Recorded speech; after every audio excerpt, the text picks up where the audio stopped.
সংক্ষিপ্তভাবে যে আপনাদের সামনে পরিবেশন করেছি, সাথে সাথে কোরআন মাজিদ হতে আমি কয়েকটি আয়াত করেছি, সেই আয়াত এবং একটি হাদিস করেছি, সেদিকে লক্ষ্য রেখে এই শিক্ষা বিষয়ে আমি আমার দু চারটি কথা বলে শেষ করবো। ভাইরা আমার, বাবাজিরা আমার, আপনারা হয়তো অনেকেই জানেন আর অনেকেই হয়তো জানেন না যে আল্লাহ পাক রব্বুল আলামিন এই পৃথিবীর জমিনে সর্বপ্রথমে মানব জাতির জন্য যে বিষয়টা ফরজ করেছেন সেটা হলো শিক্ষা। জি জি, আল্লাহ রাসূল সাল্লাল্লাহু আলাইহি সাল্লাম যখন 40 বছর বয়সে পদার্পণ করলেন, পৌঁছালেন, রাসূলুল্লাহ সাল্লাল্লাহু আলাইহি সাল্লাম তিনি গাড়ে হেরা পাহাড়ের একটা গর্তে গিয়ে সেখানে আল্লাহর ধ্যানে মগ্ন থাকতেন। কবি বলছেন, ধ্যানে রত ছিলেন নবী গাড়ে হেরাতে, কোরআন নাযিল হলো জিবরাইল দ্বারাতে। ধ্যানে রত ছিলেন নবী গাড়ে হেরাতে, কোরআন নাযিল হলো জিবরাইল দ্বারাতে। জিবরাইলের ওই হাতখানা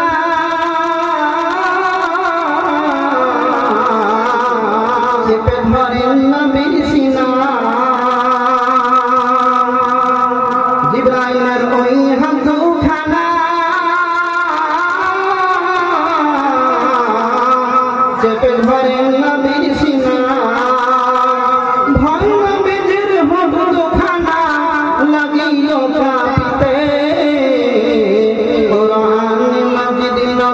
হলো জিবরাইল দ্বারাতে, ধ্যানে রত ছিলেন নবী গাড়ে হেরাতে, কোরআন মাজিদ নাযিল হলো জিবরাইল দ্বারাতে। ইকরা বলে রূহুল আমিন, নবীকে দেন পড়ার পানি। ইকরা বলে রূহুল আমিন, নবীকে দেন পড়ার পানি। নবী বলেন আমি জানি না পড়িতে, কোরআন মাজিদ নাযিল হলো জিবরাইল দ্বারাতে। নবী বলেন ও খাদিজা, ঠান্ডা জলে কাঁপে মোর কলেজা, উড়াও চতুর্জন চলে যাই জ্বরের জ্বালাতে, কোরআন মাজিদ নাযিল হলো জিবরাইল দ্বারাতে। ভাইরা আমার, বন্ধুরা আমার, আল্লাহর নবী যখন গায়ে হেরায় আল্লাহর ধ্যানে মগ্ন ছিলেন, আল্লাহ পাক রব্বুল আলামিন নবুয়তের সার্টিফিকেট দিলেন, জিবরাইল মারফতে কোরআন নাযিল করলেন। সর্বপ্রথমে আল্লাহ পাক রব্বুল আলামিন জিবরাইল মারফতে নবীর নিকটে যে আদেশটা পাঠালেন, যে অর্ডার পাঠালেন সারা পৃথিবীর সমস্ত মানব জাতির জন্য, সেই অর্ডারটা নামাজের অর্ডার নয়, সেই অর্ডারটা হজের অর্ডার নয়, সেই অর্ডারটা যাকাতের অর্ডার নয়, সেই অর্ডারটা কি ছিল? আল্লাহ পাক রব্বুল আলামিন পুরো কোরআন মাজিদ হতে সর্বপ্রথম যে আয়াতটি নাযিল করলেন নবীর উপরে, সেই আয়াত হলো ইকরা বিসমি রাব্বিকাল্লাযী খালাক, খালাকাল ইনসানা মিন আলাক, ইকরা ওয়া রাব্বুকাল আকরাম, আল্লাযী আল্লামা বিল কালাম, আল্লামাল ইনসানা মা লাম ইয়ালাম। ভাইরা আমার, বন্ধুরে আমার, তরজমার দিকে খেয়াল করুন, লক্ষ্য করুন। আল্লাহ পাক রব্বুল আলামিন কি বলছেন? নবীকে বলছেন ইকরা মানে পড়ো, ইকরা ইকরা বিসমি রাব্বিকাল্লাযী খালাক, পড়ো সেই প্রভুর নামে যিনি তোমাকে সৃষ্টি করেছেন। খালাকাল ইনসানা মিন আলাক, যিনি মানুষকে সৃষ্টি করেছেন আলাক থেকে, জমাট বাঁধা রক্ত থেকে, রক্তপিণ্ড থেকে। খালাকাল ইনসানা মিন আলাক, ইকরা ওয়া রাব্বুকাল আকরাম, পড়ো সেই রবের নামে যিনি হলেন সম্মানিত, যিনি হলেন সবচাইতে বড় সম্মানিত। সেই প্রভুর নামে তুমি পড়া শুরু করো। তাহলে কি অর্ডার পেলেন?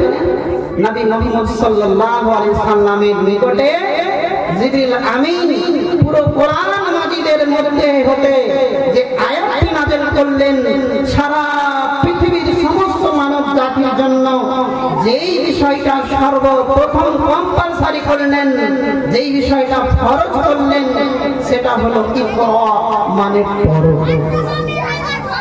ভাইরা আমার, বন্ধুরা আমার, বড় দুঃখ লাগে এই সুলতানগঞ্জ পুরো এলাকায় আপনার বিশেষ করে খোট্টা ভাষাভাষী এই পপুলারের মধ্যে, এই মানে আপনার জনগণের মধ্যে, এই আপনার কওমের মধ্যে বিশেষ করে আপনার কোরআন হাদিসের শিক্ষা নাই বললেই চলে। কথা কি ভুল বলছি কারি সাহেব? কোরআন হাদিসের শিক্ষা নাই বললেই চলে। আমরা যখন প্রথমে 2012 সালে এই কলেজ মোড়ে আসি, তখন দেখেছি যে অনেক শিরিক বিদআত ঢুকে রয়েছে, জি পূর্ণ রয়েছে। কারি সাহেব আমার শিক্ষক মহাশয়, তিনি আপ্রাণ চেষ্টা করেছেন আস্তে আস্তে আস্তে আস্তে সেই বিদআতগুলোকে, সেই অশিক্ষাগুলোকে উঠিয়ে শিক্ষার আলো মানুষের কাছে পৌঁছে দিতে। আমরা শুরু থেকেই চেষ্টা করেছি এবং এখনো চেষ্টা করে যাচ্ছি কি করে অন্ধকারকে ফেলে দিয়ে এখানে আলো জ্বালানো যায়। কারণ যেখানে আলো থাকবে সেখানে অন্ধকার থাকতে পারে না, আর যেখানে অন্ধকার থাকবে সেখানে আপনার কখনোই সেখানে আলো পৌঁছাতে পারে না, যতক্ষণ পর্যন্ত আলো জ্বালানো না যাবে।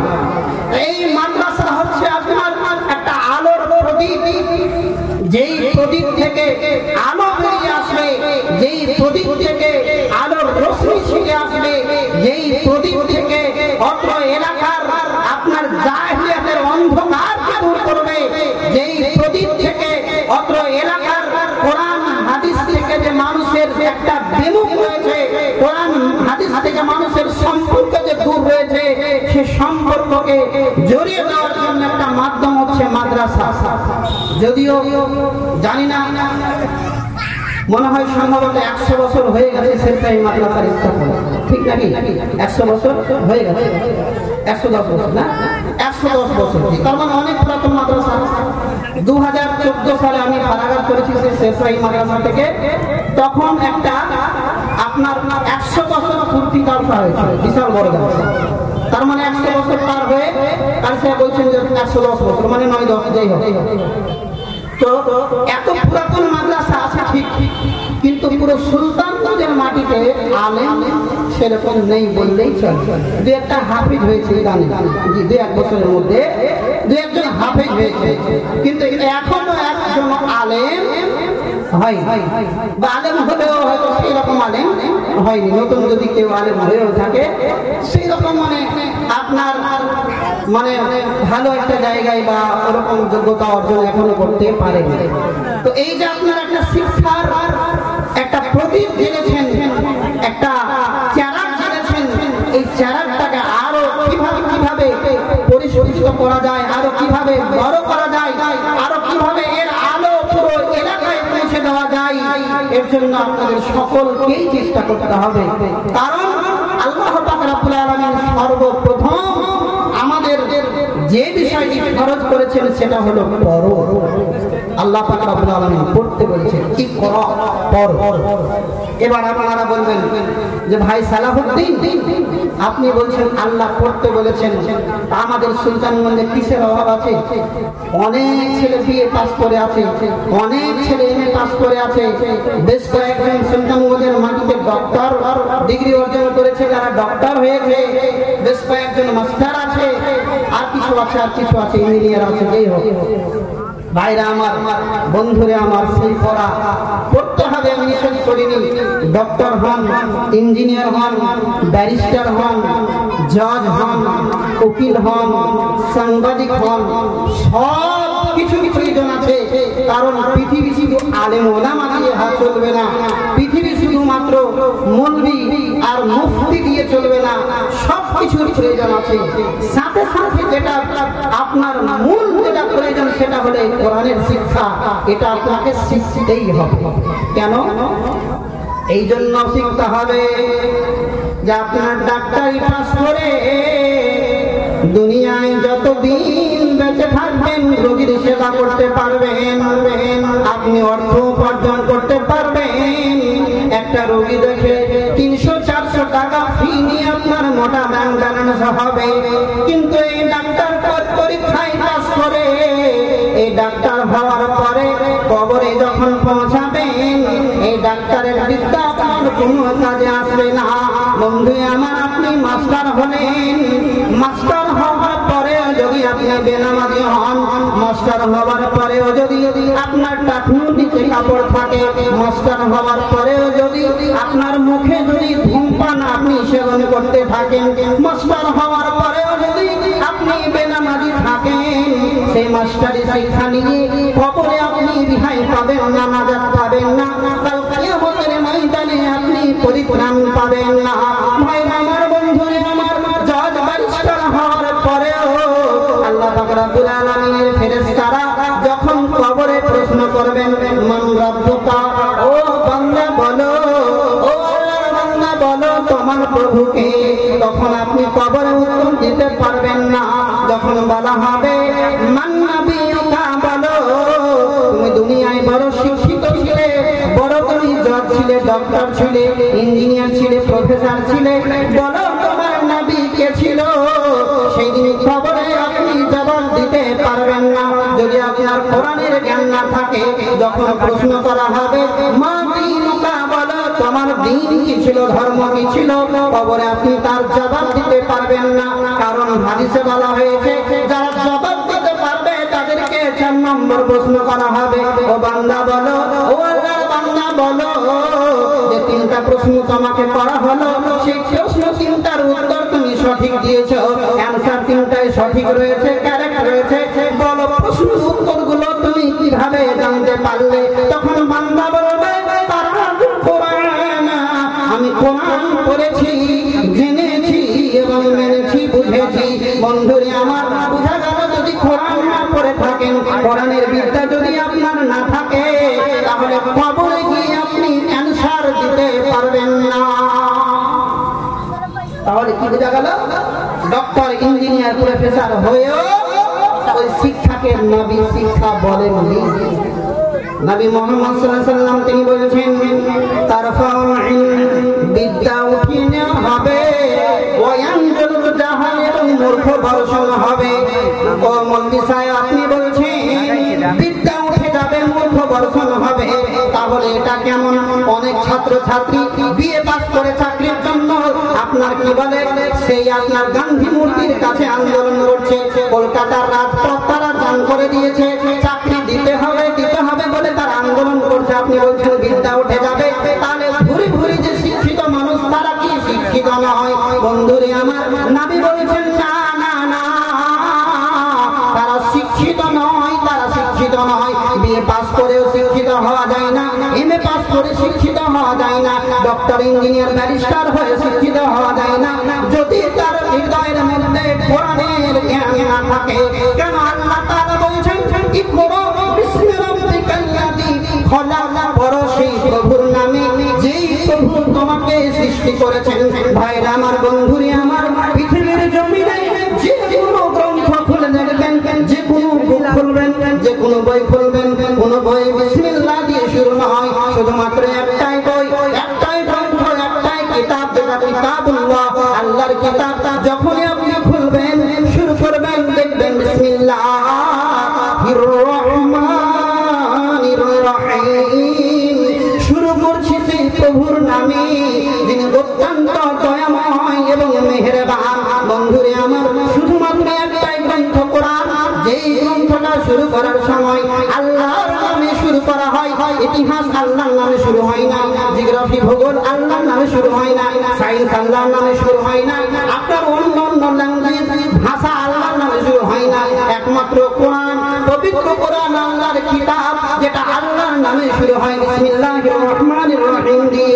এবং আল্লাহ তাআলা বলেছেন ইকরা বিসমি রাব্বিকাল্লাযী খালাক, পড়ো সেই প্রভুর নামে যিনি তোমাকে সৃষ্টি করেছেন। অতএব বোঝা গেল ভাইরা আমার, বন্ধুরে আমার, আপনি ডক্টর হবেন, আপনাকে প্রথমে কোরআন শিখে নিতে হবে।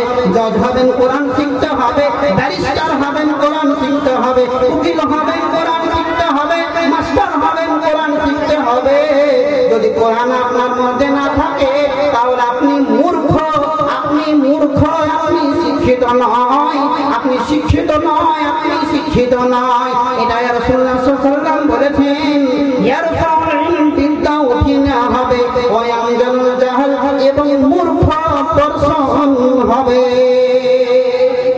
এবার বলুন তো, যতগুলো মানুষ এখানে আছে কয়জন কোরআন পড়তে জানেন? মাদ্রাসার তালিম এগুলো বাদ দিন, জি কয়জন?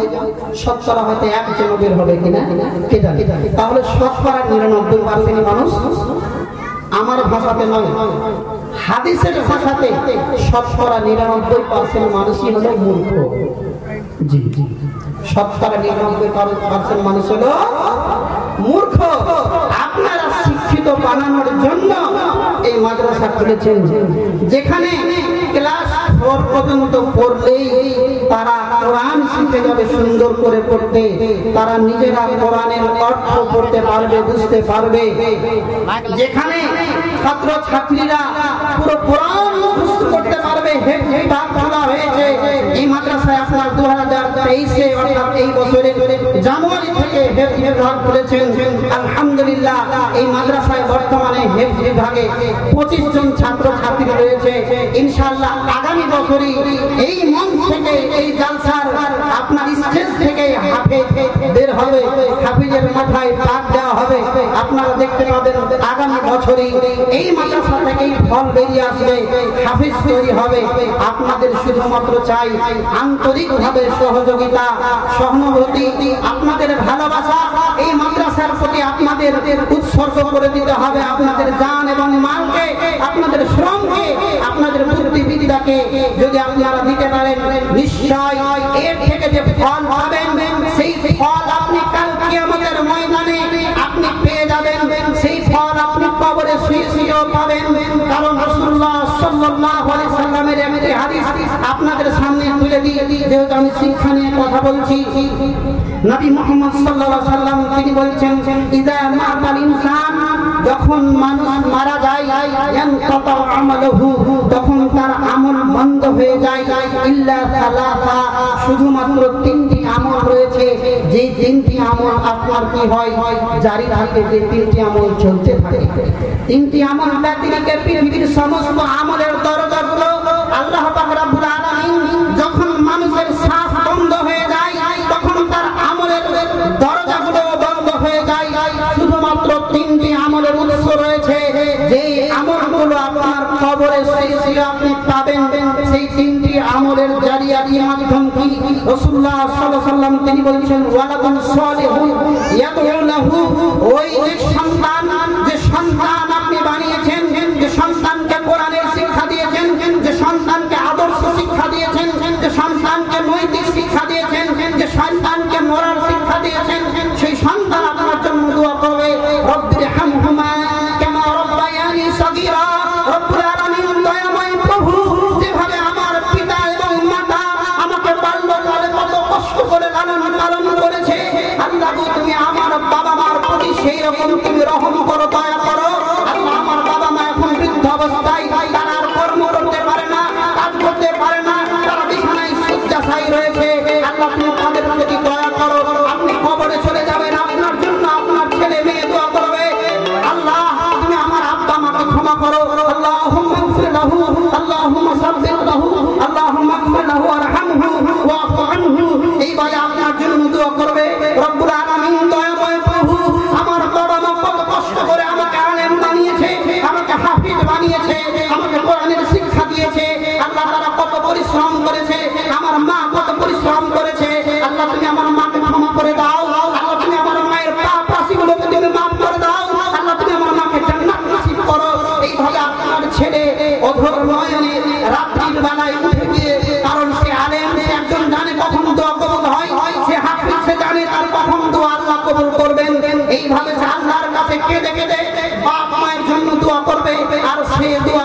করে শুয়ে শুয়ে পেয়ে যাবেন। আপনার ছেলে যদি ডক্টর হয়, আপনার ছেলে যদি ইঞ্জিনিয়ার হয়, আপনার ছেলে যদি প্রফেসর হয়, আপনার ছেলে যদি ব্যারিস্টার হয়, সে কোটি কোটি টাকা কামাতে পারে, কিন্তু একদিন যে আপনার জন্য দোয়া করবে আর কোনো নিশ্চয়তা নেই। সে টাকা নিয়ে ছুটবে, আপনি বেঁচে থাকার থাকাকালীন যে আপনার দোয়া করবে কোনো নিশ্চয়তা নেই। দেখবেন অনেক বাপ মা রয়েছে এমন হতভাগা, তার ছেলেকে ডক্টর ইঞ্জিনিয়ার করেছে কিন্তু বেটার ভাত পায় না, তার ছেলেকে ডক্টর বানিয়েছে কিন্তু সেই ডক্টরের নিজের সেবা পায় না। এরকম হতভাগা বাপ আপনি দুনিয়ায় অনেক দেখবেন, কিন্তু আপনি ব্যতিক্রম কোন আলেম দেখতে পাবেন না যে আলেম তার বাপ মাকে দেখে না বা সেই আলেম তার বাপ মায়ের দায়িত্ব পালন করে না। হয়তো আপনার হাজারে এক একটা হতে পারে, সেটা সাত, সেটাকে ধরা হয় না, কিন্তু 99% আলেম ওলামাকে দেখবেন তারা বাবা মার জন্য তারা দোয়া করে, বাবা মাকে তারা নিজের স্ত্রী নিজের বিবি বাচ্চা থেকে ভালোবাসে, কারণ তারা জানে বাপ মায়ের কি মর্যাদা, তারা শিখেছে সে বাপ মায়ের কি মর্যাদা।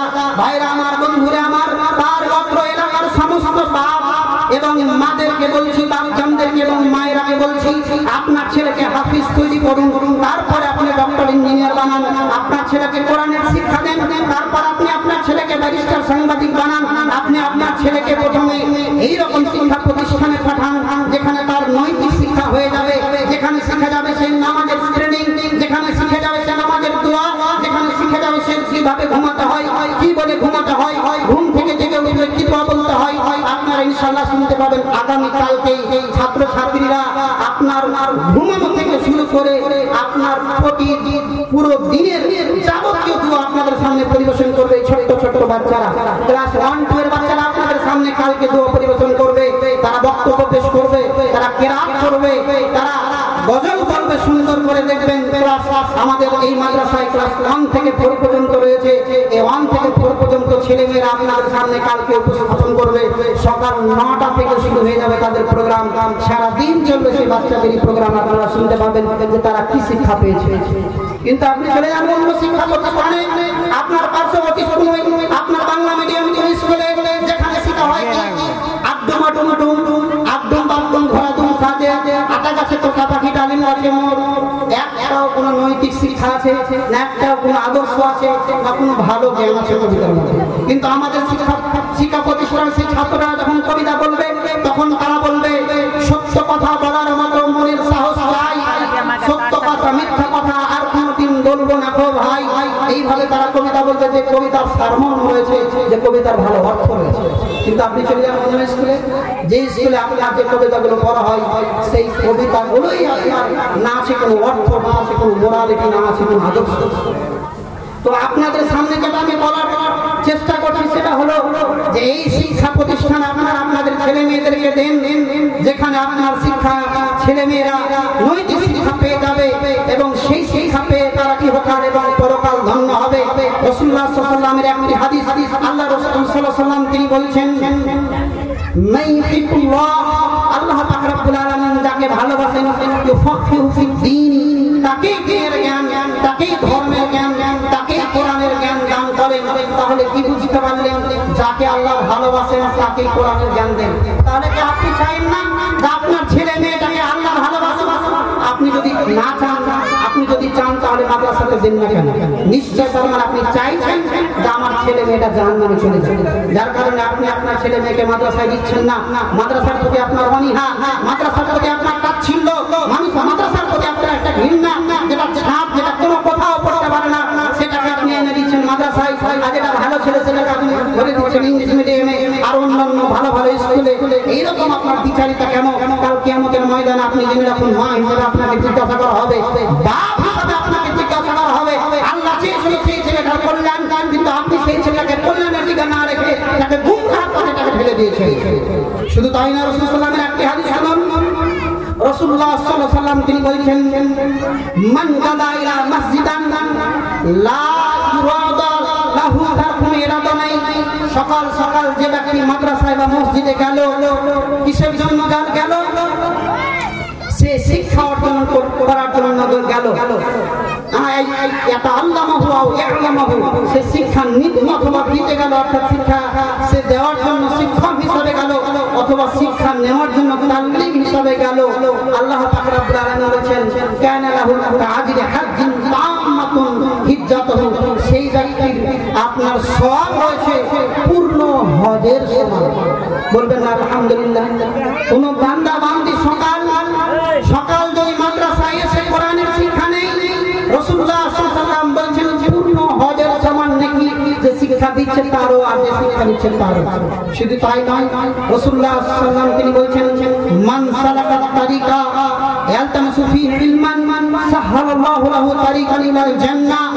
যেই ব্যক্তি এই দ্বীনের শিক্ষা কোরআনের শিক্ষা নেওয়ার জন্য কোন পথ ধরল, এই মাদ্রাসার পথ ধরে আসলো, সেই পথটাকে আল্লাহ তাআলা জান্নাতের সঙ্গে সংযুক্ত করে দেন।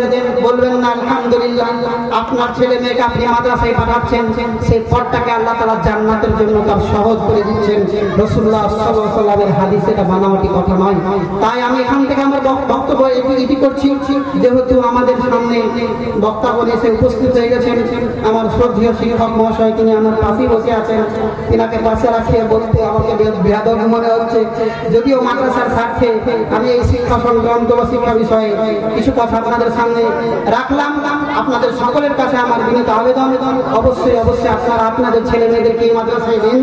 ভর্তি শুরু হয়ে গেছে, আমরা ডিসেম্বর মাসে পরীক্ষা নিয়ে আবার জানুয়ারি তাদের নতুন সেশন তাদের চালু করে দেবো, শুরু করে দেবো।